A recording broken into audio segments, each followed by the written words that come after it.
So we'll start now. So I will request everyone to get ready with their notes copies for today's lecture. On the header of each page, write down the date, subject, name, roll number, and section.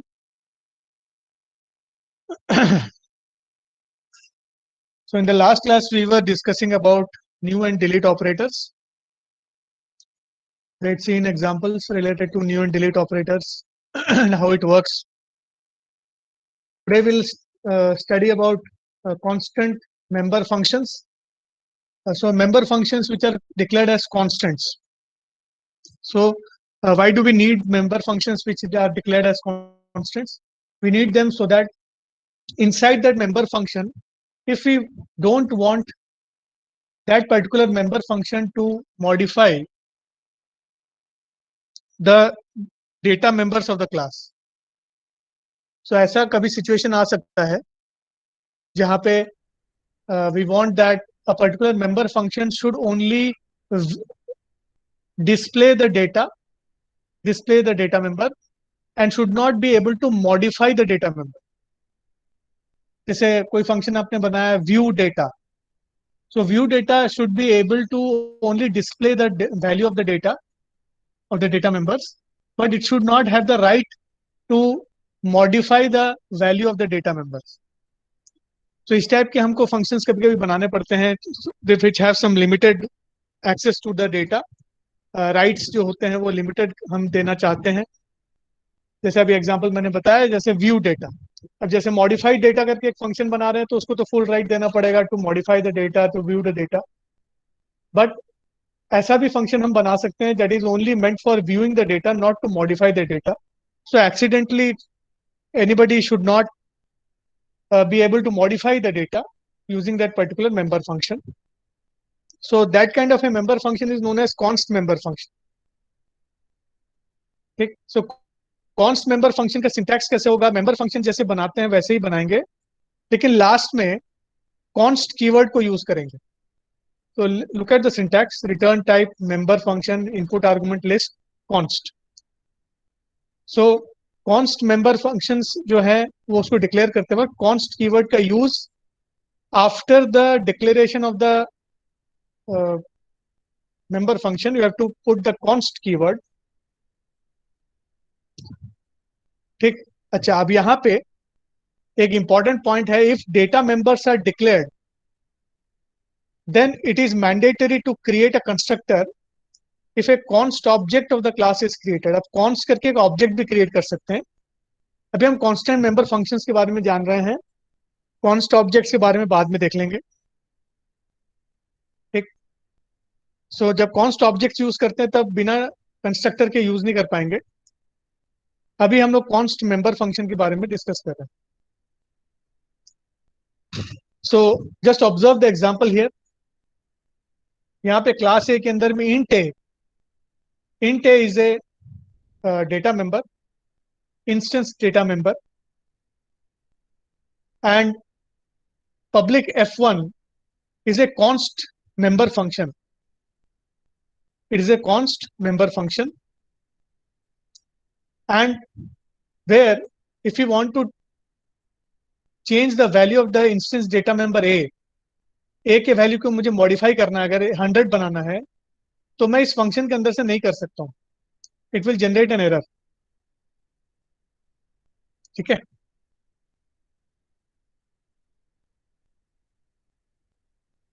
सो यहाँ पे जो instance data member है उसको आप modify नहीं कर सकते, लेकिन b इक्वल टू 100 जो लिखा है वो ठीक है. b इक्वल टू 100 क्यों ठीक है? क्योंकि b जो है वो स्टैटिक डिक्लेयर्ड है. So inside from inside a const member function we can modify the static data members, but we cannot modify the non static data members. ठीक. सो स्टैटिक डेटा मेंबर्स को हम modify क्यों कर पा रहे हैं? क्योंकि वो ऑब्जेक्ट के बाउंड्री से बाहर है. इसीलिए कॉन्स्ट मेंबर फंक्शन जो होगा वो ऑब्जेक्ट के बाउंड्री के अंदर रहेगा, इसीलिए वो ऑब्जेक्ट के अंदर में जो डेटा मेंबर्स हैं उनको मॉडिफाई करने नहीं देगा. Static data members outside the boundary of objects रहते हैं, they are shared by all the objects, that's why static data members can be modified inside the const member function.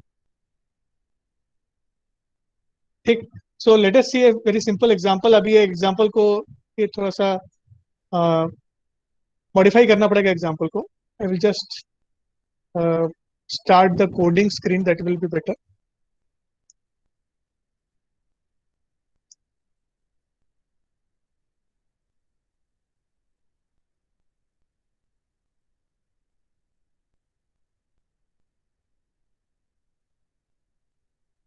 So we will move on to the coding screen.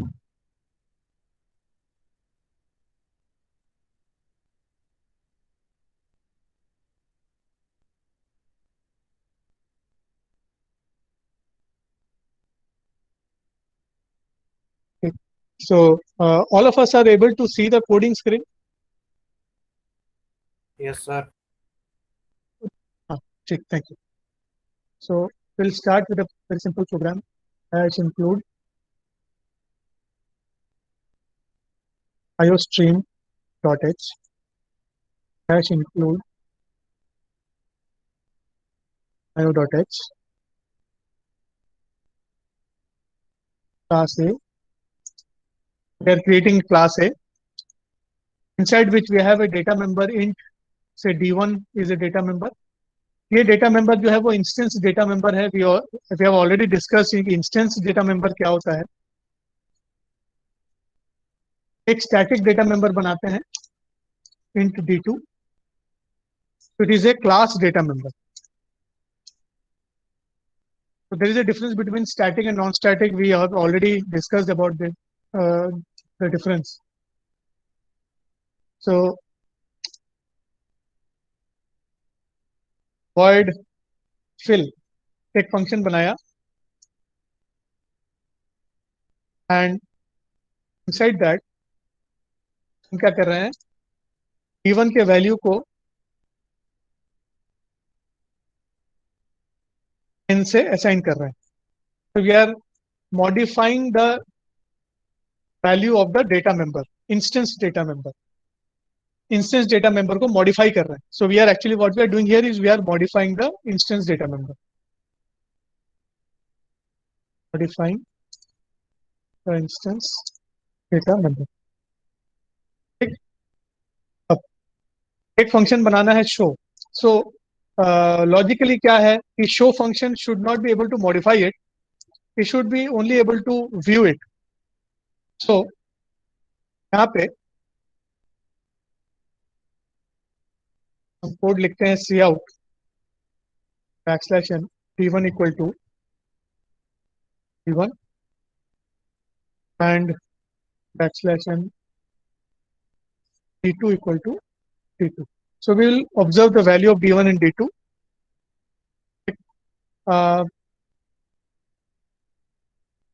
यहाँ पे काम करते हैं, fill function में दो values दे देते हैं, m और n दे देते हैं. int m comma n. m जो है वो d1 में जाएगा और d2 में n जाएगा. तो हम लोग जानबूझ के मॉडिफाई कर रहे हैं, दोनों डेटा मेंबर्स को मॉडिफाई कर रहे हैं. एक जो है वो इंस्टेंस डेटा मेंबर है, एक स्टैटिक डेटा मेंबर है, क्लास डेटा मेंबर जिसको बोलते हैं. शो फंक्शन में we are displaying the data members, but we have made the show function as const. क्यों बना दिया const? Because we don't want the instance data members to be modified. अब देखिए यहाँ पे गलती से d1 इक्वल टू 100 कर रहा हूं मैं, यहाँ पे d2 इक्वल टू 200 कर रहा हूँ. ठीक, ये हो गया अपना कोड कंप्लीट. अब हम इसको मेन फंक्शन से इसको एक बार रन करके देखते हैं. clr scr ch क्लास से एक ऑब्जेक्ट बनाएंगे ob1. ob1 is the instance of class A. ob1 dot fill function call कर रहे हैं. 10, 20 मैंने इसमें दिया है. 10 जो है वो d1 में जाएगा, 20 जो है वो d2 में जाएगा. तो यहाँ पे D1 इक्वल टू 10 हो जाएगा एंड D2 इक्वल टू 20 हो जाएगा।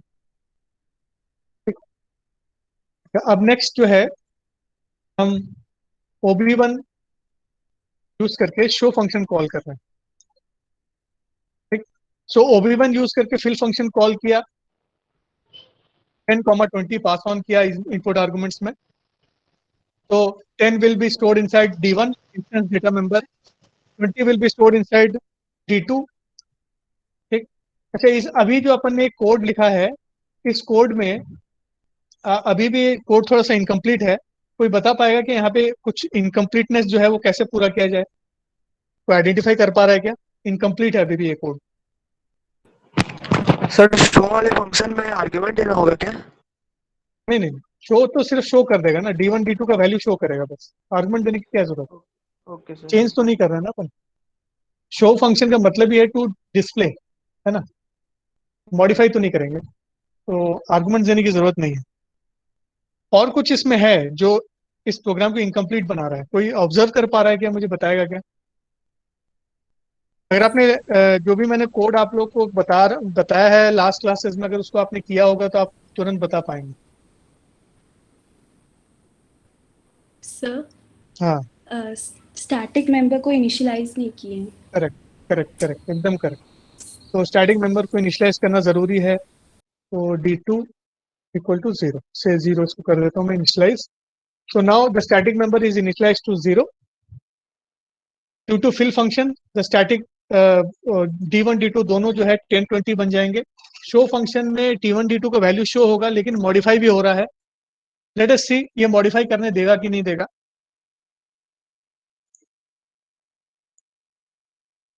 सो हम इसको रन करते हैं। So there are 3 errors. Let us see what are the errors. Unable to open. So spelling mistake होगी। iOS 3. Let's run the program. एक एरर दिखा रहा है। कहाँ पे एरर दिखा रहा है? कैनॉट मॉडिफाई अ कॉन्स्ट ऑब्जेक्ट लिखा हुआ, देखो D1 इक्वल टू 100 जहाँ पे लिखा है। D2 में एरर नहीं दिखा रहा है D1 में एरर दिखा रहा है। तो this proves our point that constant member functions cannot modify instance data members. ठीक है, ये पॉइंट सबको क्लियर है? तो कमेंट बना देते हैं। Yes sir. तो कमेंट बना देने से अब ये रन हो जाएगा। रन करते हैं। सो D1 D2 का वैल्यू 10 20 मिल रहा है, वो तो हमको मालूम ही है। ठीक, so this is what the constant member functions mean. ठीक, सो इस कोड को आप लोग जो है जरूर ट्राई करके देखिएगा।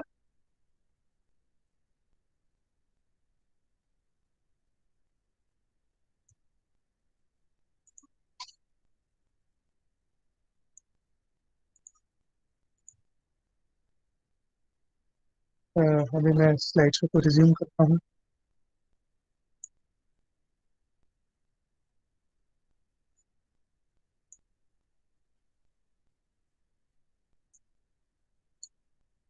So we were seeing about the example constant member function के बारे में हम लोग डिस्कस कर रहे थे।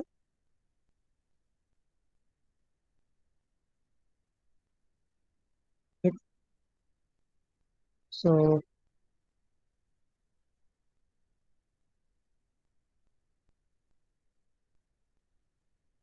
ठीक, इसी से कनेक्टेड कॉन्सेप्ट है कांस्टेंट ऑब्जेक्ट का। तो इसको इतना याद रखिएगा, अगर हमने कोई भी ऑब्जेक्ट को कांस्टेंट डिक्लेयर किया है, कांस्टेंट मतलब देखिए यहाँ पे ऑब्जर्व करें, यहाँ पे जो मैं कर्सर लेके जा रहा हूँ, कॉन्स्ट AOB2। AOB जो है, OB is a non constant object, normal object है, लेकिन OB2 is a constant object, constant object है। तो constant objects can only access constant member functions. So यहाँ पे ऑब्जर्व करेंगे कोड में, F1 जो है वो कांस्टेंट मेंबर फंक्शन है, F2 एक नॉन कांस्टेंट मेंबर फंक्शन है। सो OB2 जो है वो F1 को एक्सेस कर सकता है, लेकिन OB2 जो है F2 को एक्सेस नहीं कर पाएगा। ठीक है, सो नॉन कांस्टेंट मेंबर जो है, कांस्टेंट ऑब्जेक्ट जो है वो नॉन कांस्टेंट मेंबर्स को एक्सेस नहीं कर पाएगा। It will create a problem. ठीक है, एक वार्निंग जनरेट होता है। ठीक, so we should not use constant objects to call constant member functions. ठीक, तो ये आप जो है ट्राई करके देख सकते हैं अपने कोड को, आप एज ए होमवर्क इसको आप ट्राई करके देखिए कि कैसा इसमें आपको समझ में आता है। ठीक है, चलिए नेक्स्ट कॉन्सेप्ट है नेस्टेड क्लास का। ठीक, अभी जो अपन ने जो कॉन्सेप्ट देखा है वो क्लियर है, कांस्टेंट मेंबर फंक्शन के बारे में जो अपन ने देखा, इसमें किसी को कोई डाउट है क्या?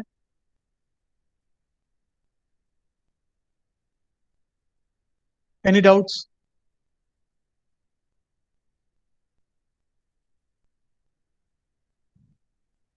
No sir. Then will proceed to next topic, that is nested classes. Nested classes का मतलब क्या होता है? क्लास के अंदर क्लास। ठीक, इसको इनर क्लास भी बोलते हैं। Nested classes are also known as inner classes. So it is nothing but class which is created inside a class. अब ऑब्जर्व, ये इंपॉर्टेंट ऑब्जर्वेशन ये है कि जो क्लास बना हुआ है inside a class, it has its own boundary. So जो इनर क्लास होता है वो आउटर क्लास को एक्सेस नहीं कर सकता, आउटर क्लास जो होता है वो इनर क्लास को एक्सेस नहीं कर सकता। ठीक है, तो we can create inner classes if it is required. जैसे for example you are creating a class which has the name as student name। Student name करके आपने क्लास बनाया जो नेम स्टूडेंट नेम को स्टोर करता है, और स्टूडेंट नेम के अंदर में एक फर्स्ट नेम और एक लास्ट नेम होगा। तो आप चाहे तो एक फर्स्ट नेम के लिए एक क्लास बना दीजिए इनर क्लास, और एक लास्ट नेम के लिए इनर क्लास बना दीजिए, ऐसे भी कर सकते हैं। इसको कॉम्पोजिशन बोला जाता है। ठीक है, वी कैन क्रिएट कॉम्पोजिशन, ठीक, सॉरी एग्रीगेशन, एग्रीगेशन बोलते हैं। ठीक, तो इसमें जो है एक क्लास के अंदर एक और क्लास रहता है। इसमें क्या है, एक इंपॉर्टेंट कॉन्सेप्ट क्या होता है कि अगर आउटर क्लास डिलीट हो जाता है तो इनर क्लास भी डिलीट हो जाता है। नेचुरल है, क्योंकि आउटर क्लास के कोड के अंदर में इनर क्लास बना हुआ है, तो नेचुरली अगर आउटर क्लास डिलीट होता है तो इनर क्लास भी डिलीट हो जाएगा। So it is a strong bonding, there is a strong bonding between the outer class and inner class in terms of existence, but outer class cannot access any members inside the nested class or the inner class. The nested class cannot access any members present in the outer class. लेकिन outer class जो है वो inner class का instance बना के, outer class जो है वो inner class का instance बना के as a data member use कर सकता है। ठीक है, outer class inner class का एक इंस्टेंस बना के एज ए डेटा मेंबर उसको यूज कर सकता है। ठीक, so as a data member अगर यूज कर रहा है ऑब्जेक्ट करके, तो ऑब्जेक्ट डेटा मेंबर जैसे अगर यूज करे तो ऑब्जेक्ट डॉट लगा के वो पब्लिक मेंबर्स को एक्सेस कर सकता है, प्राइवेट प्रोटेक्टेड मेंबर्स को एक्सेस नहीं कर पाएगा। क्या हमको मालूम है कि ऑब्जेक्ट डॉट लगा के हम सिर्फ पब्लिक मेंबर्स को ही एक्सेस कर पाते हैं, प्राइवेट और प्रोटेक्टेड मेंबर्स को एक्सेस नहीं कर पाएंगे। ठीक है, सो इट इम्प्लीमेंट्स एग्रीगेशन। अभी मैं कह रहा था एग्रीगेशन, एग्रीगेशन के कॉन्सेप्ट को इंप्लीमेंट करता है। Aggregation is a strong association. ठीक, और एक और कॉन्सेप्ट होता है कंपोजिशन। तो एग्रीगेशन और कंपोजिशन दो तरीका है जिससे कि हम प्रॉपर्टीज को एक्वायर कर सकते हैं फ्रॉम डिफरेंट क्लासेस। कंपोजिशन में क्या होता है, अभी एग्रीगेशन में क्या समझ में आया ना, एग्रीगेशन इज नेस्टेड क्लास। तो एक क्लास के अंदर एक और क्लास बना दीजिए, दैट इज एग्रीगेशन। कंपोजिशन का मतलब होता है कि आप एक क्लास का ऑब्जेक्ट दूसरे क्लास के अंदर एज ए डेटा मेंबर बनाते हैं। ठीक है, so class A is used as a member of other class. Class A अगर क्लास ए जो है क्लास बी के अंदर में एज ए डेटा मेंबर जैसे ऑब्जेक्ट करके डिक्लेयर करके अगर यूज हो रहा है, तो that is known as composition.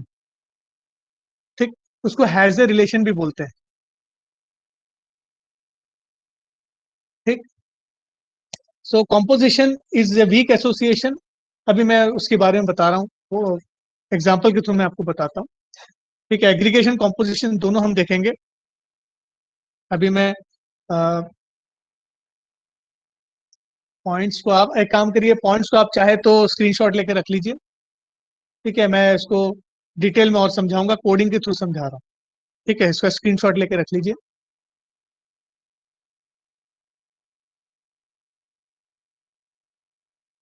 I will go to the coding window now.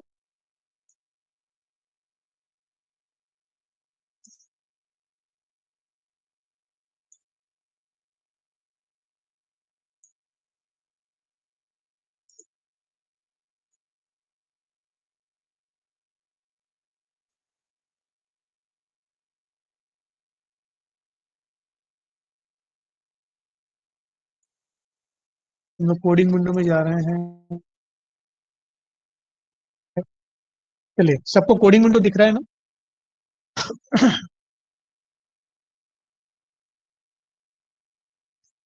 Yes चलिए, सर। हम लोग अभी जो है we are going to see about aggregation and composition. ये बहुत इंपॉर्टेंट कॉन्सेप्ट है, ये आपको इंटरव्यूज में कभी कभी पूछते हैं। एग्रीगेशन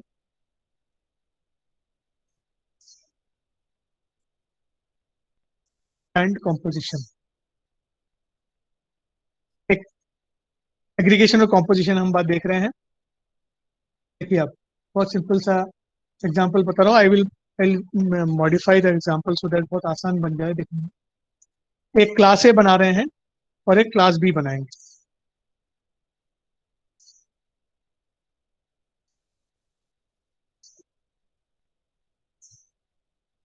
क्लास ए के अंदर में पब्लिक में एक वॉइड से F1 बना देता हूँ। तो इसमें हम सिंपली एक आउटपुट दिखा देते हैं /n1। एक सिंपल सा कोड है। सिमिलरली वैसे ही क्लास बी के अंदर में भी ऐसी कोड लिख लेते हैं, एग्जैक्टली सेम कोड लिखेंगे लेकिन फंक्शन F2 बनाते हैं यहाँ से।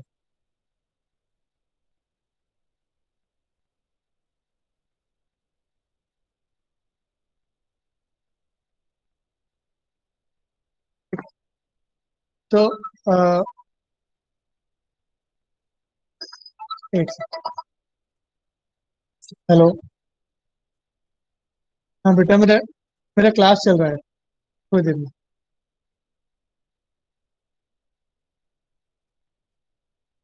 ठीक, सो क्लास ए जो है उसमें F1 फंक्शन है, क्लास बी में F2 फंक्शन है। क्लास ए और क्लास बी जो है वो इंडिपेंडेंट क्लासेस हैं। ठीक है, सो क्लास ए का ऑब्जेक्ट बनाएंगे तो हम F2 का एक्सेस नहीं कर सकते। क्लास बी का ऑब्जेक्ट बनाएंगे तो F1 को एक्सेस नहीं कर सकते। ठीक, सो इसको भी हम देख लेते हैं। बहुत सिंपल सा एग्जांपल है। ए क्लास का ऑब्जेक्ट बनाए OB1, बी क्लास का ऑब्जेक्ट बनाए OB2।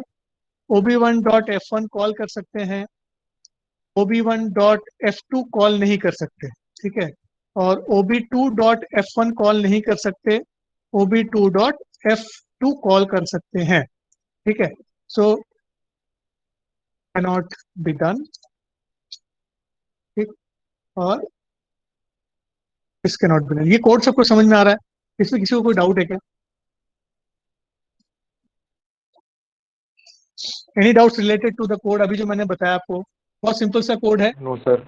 है। ठीक ठीक है, थैंक यू। चलिए, सो ये दोनों एक्सेस कर सकते हैं only their respective member functions. ठीक, तो रेस्पेक्टिव मेंबर फंक्शंस को ये एक्सेस कर पाएंगे इन लोग।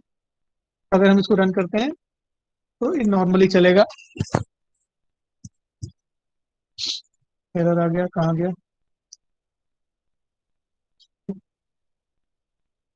अच्छा, OB2, सॉरी, OB2 रन करते हैं। ठीक, F1 F2 दोनों रन हो गया है। OB1 से F1 रन हो रहा है, OB2 से F2 रन हो रहा है। अच्छा, अब हम ऐसा अगर करते हैं, से यहाँ पे हम क्लास ए का ऑब्जेक्ट बना लेते हैं, से OB। So what we have done, we have created the object of class A inside class B. We have created the object of class A inside class B as a data member. ये जो क्या बन गया, ये instance data member बन गया। Instance data member, instance data member object. ठीक है, ये ऑब्जेक्ट है। Of class A, it is a instance data member object. So OB जो है वो क्लास ए का ऑब्जेक्ट है, तो आप F2 के अंदर से ob.f1 कॉल कर सकते हैं, because F1 is a public member of class ए, इसीलिए ob.f1 हम कॉल कर सकते हैं. तो अब हमारे पास क्या फैसिलिटी मिल गया कि हम F2 के अंदर बैठे बैठे F2 को तो कॉल कर ही रहे हैं, साथ में F1 को भी कॉल कर पा रहे हैं, because we have the object of class A with us as a instance data member. ठीक है. सो ये जो हुआ है अभी अपन ने जो ये कोड लिखा है, this code is known as composition. तो कॉम्पोजिशन बोला जाता है. Where an object of another class becomes a data member of another class. An object of one class becomes a data member of another class. Here the object of class A has become a data member of class B. So this example is known as composition. ये बहुत important है, इसको याद रखिएगा कि interviews में पूछा जाता है. ठीक. अब इस कोड को रन अगर करें तो OB1 के कारण F1 कॉल हुआ था, तो F1 रन होगा. OB2 के कारण F2 कॉल हो रहा है, F2 के अंदर से F2 तो कॉल हुआ ही हुआ, साथ में F1 भी कॉल हो जाएगा. ठीक है. सो let us see the example running. ये आप लोग ट्राई करके देखिए, तुरंत तुरंत टाइप करते जाएं तो आपको मिल जाएगा आउटपुट. तो F1 F2 तो कॉल हुआ ही था, F2 के अंदर से F1 को भी कॉल कर दिया अपन ने, लेकिन अब ध्यान ये रखना है वो ऑब्जेक्ट के थ्रू कॉल हो रहा है F1 जो है. ठीक. ये हो गया composition. This is known as composition. ठीक. Now will see about aggregation. चलिए हम एग्रीगेशन देखते हैं. एग्रीगेशन में क्या करेंगे, हम एक और क्लास बना रहे हैं. ठीक है. क्लास सी बनाया. क्लास सी के अंदर में हमने एक और क्लास बनाया, क्लास डी. अब इसमें क्लास डी के अंदर में एक पब्लिक, इसमें पब्लिक एक फंक्शन बना देता हूँ, void से f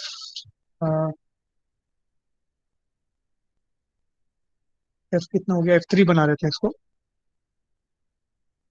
बहुत सिंपल सा कोड रखेंगे, सी आउट F3 कॉल हो जाएगा तो ये दिखेगा. कोड को बहुत ध्यान से ऑब्जर्व करिए. क्लास सी के अंदर क्या बन गया, class D. Now class D is a nested class. अब इसको क्या बोलेंगे हम, इसको इनर क्लास या नेस्टेड क्लास. ठीक है. और इस कॉन्सेप्ट को हम बोलते हैं एग्रीगेशन. इस टाइप का स्ट्रक्चर को एग्रीगेशन स्ट्रक्चर बोलते हैं. तो क्लास सी क्या बन जाएगा, class C will become the outer class, और द कंटेनर क्लास भी बोलते हैं. ठीक है. कंटेनर क्लास भी बोलेंगे.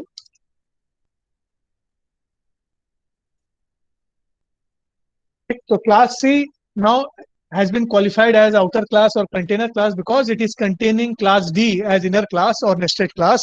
And this arrangement where one class is there inside another class in a nested format is known as aggregation. एक aggregation है. देखिए अब यहाँ पे क्लास डी, अब यहाँ पे मैं पब्लिक डिक्लेयर कर रहा हूँ. पब्लिक जो डिक्लेरेशन है ये क्लास सी का डिक्लेरेशन है. वहां पे एक void F4 करके हम फंक्शन बना रहे हैं. इसमें हम बता रहे हैं कि हम F4 फंक्शन को कॉल कर रहे हैं यहाँ पे. साथ में हम अगर चाहें F3 को कॉल करना तो ये इसमें एरर आ जाएगा. ठीक है. This will generate an error. हम इसको ऐसे करके दिखा देता हूँ नए लाइन में.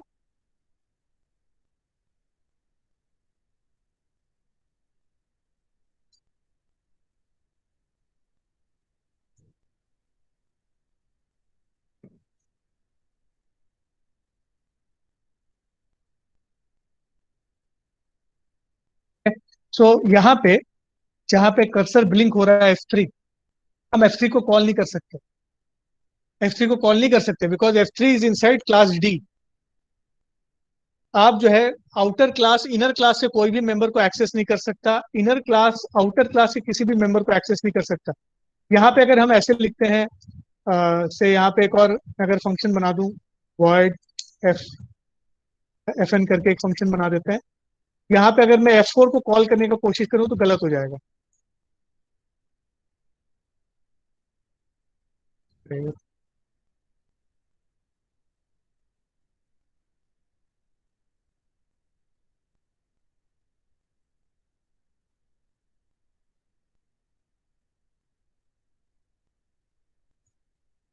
हो गया।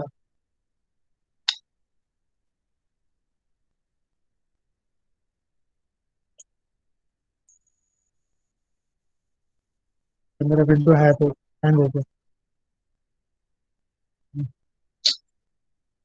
पूरा कोड फिर से लिखना।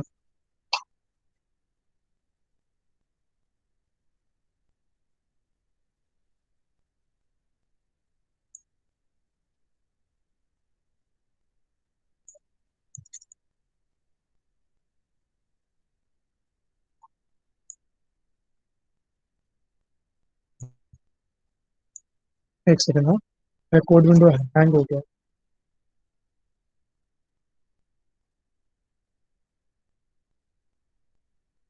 ठीक है, अभी तक जो अपन ने देखा है एग्रीगेशन कॉम्पोजिशन के बारे में, उसको आप लोग थोड़ा ध्यान रखिएगा।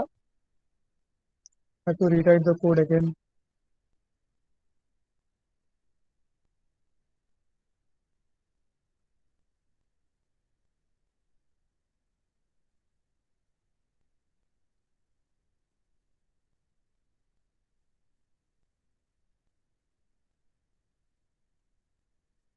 ठीक है, अभी जो हमने एग्जाम्पल देखा था वो क्लियर है।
स्ट्रीम एच एच इंक्लूड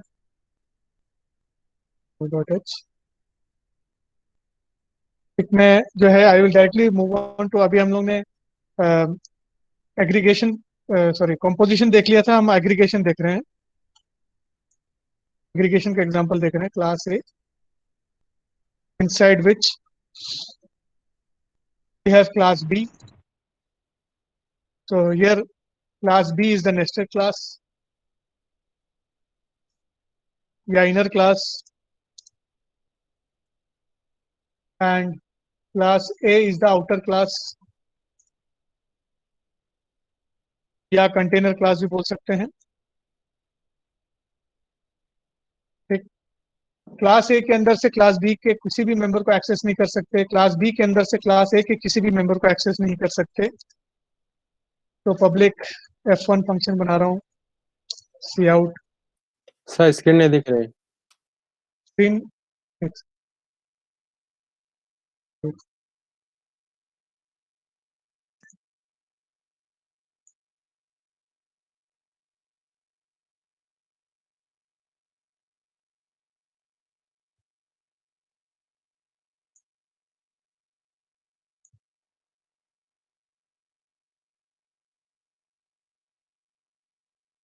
अभी दिख रहा है सबको?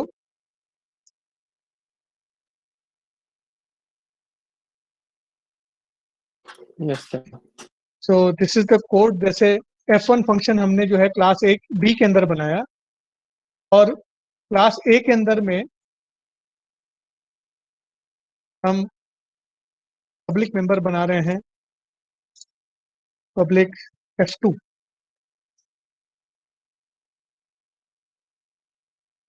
बैकस्लैश n F2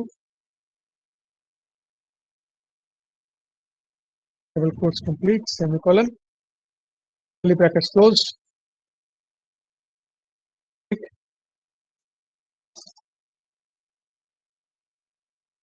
कोड को आगे बढ़ाते हैं। हाँ, ठीक। तो ये हो गया क्लास।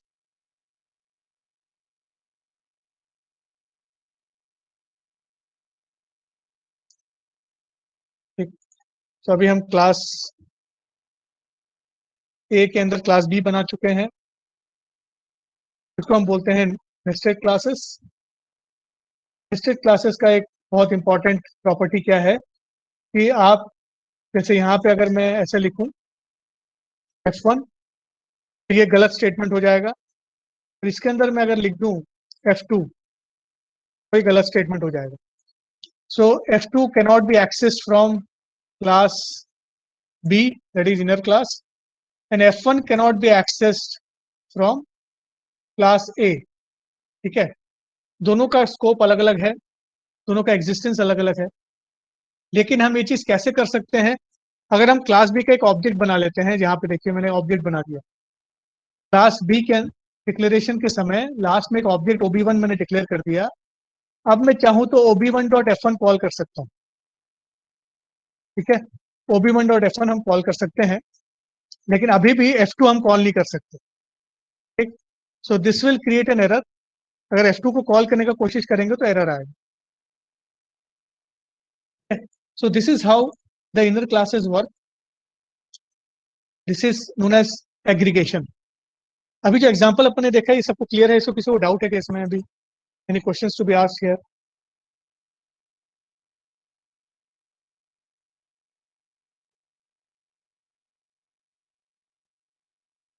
No sir. ठीक है, चलिए आज के लिए हम लोग यहीं पे कॉमा लगाएंगे। So thank you very much. अभी अटेंडेंस हम लेंगे थोड़ी देर में।